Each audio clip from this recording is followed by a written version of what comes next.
దేవుని బిడ్డలారా, చాలామంది మనం ఏదైనా ఒక సలహా అడిగినప్పుడు, ఏదైనా ఆలోచన అడిగినప్పుడు వాళ్ళకు కొంతమంది అయితే మంచివి చెప్తారు, కానీ కొంతమంది అయితే వాళ్ళకి ఇష్టం వచ్చినవి చెప్తూ ఉంటారు. ఆ మార్గాన్ని మనం పాటించేటప్పుడు, వాళ్ళ గైడెన్స్ ప్రకారంగా వెళ్ళేటప్పుడు మనం తప్పకుండా సిగ్గుపరచబడతాం, ఆయాసపరచబడతాం. చివరికి అవి వ్యాధితోనో, లేకుంటే అప్పులతోనో, లేకుంటే కుటుంబంలో సమస్యలతోనో ముగించడం జరుగుతుంది. ప్రభు కూడా చెప్తాడు, నాసికా రంధ్రమందు శ్వాసముంచు మనుషులను నమ్మకు, యెహోవాపై నమ్మకము పెట్టుకోమని చెప్పి.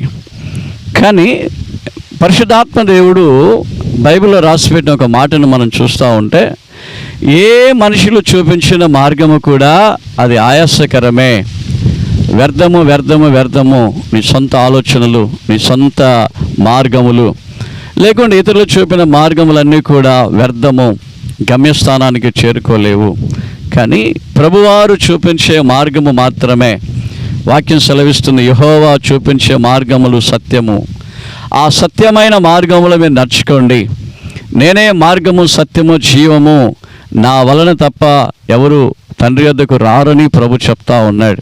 కాబట్టి నీపై ప్రభు తన కనుదృష్టిని ఉంచి నడవలసిన ప్రతి మార్గాన్ని బోధించినట్లుగా నిన్ను నన్ను మనం ప్రభుకు సమర్పించుకున్నట్లయితే మన మార్గములో ఆయాసములు లేకుండా, రోగములు లేకుండా, పడిపోకుండా, సమస్యల పాలు కాకుండా, కుటుంబము కూడా సమాధానముతో, కుటుంబము కూడా సంతోషముతో, కుటుంబము కూడా నెమ్మదితో కూడా ఉంటూ మన అన్ని విషయాలలో ఆశీర్వాదముగా బ్రతికి చివరికి దేవుని యొక్క ఆ మార్గములలో మనం నడిచేటప్పుడు గమ్యం చేరుకోగలుగుతాం.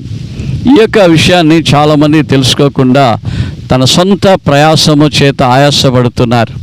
సొంత ప్రయాసము చేత ఏ మార్గములో వెళ్ళాలో తెలియక, సొంత ప్రయాసము చేత ఎటు నడవాలో దిక్కు తోచక, ఆమెని వాళ్ళు చెప్పారు, వీళ్ళు చెప్పారని చెప్పి తన మార్గాలను చెరుపుకుంటూ కూడా ఈరోజు ఎంతోమంది అన్యాయమై నరకపు మార్గంలో వెళ్ళిపోతూ ఉన్నారు. కాబట్టి పరిశుద్ధాత్మ దేవుడు సూటిగా నీతో మాట్లాడుతూ ఉన్నాడు. ప్రభు మార్గములు సత్యమైనవి, ప్రభువే మార్గము. నీ మార్గాన్ని నిర్దేశించి నిన్ను తన దగ్గర చేర్చుకునే ఆ సత్య మార్గములో నడుచుకోవాలని ప్రభు కోరుకుంటున్నాడు. దేవుడు మీ అందరినీ ఆశీర్వదించునుగాక. ఆమేన్, ఆమేన్.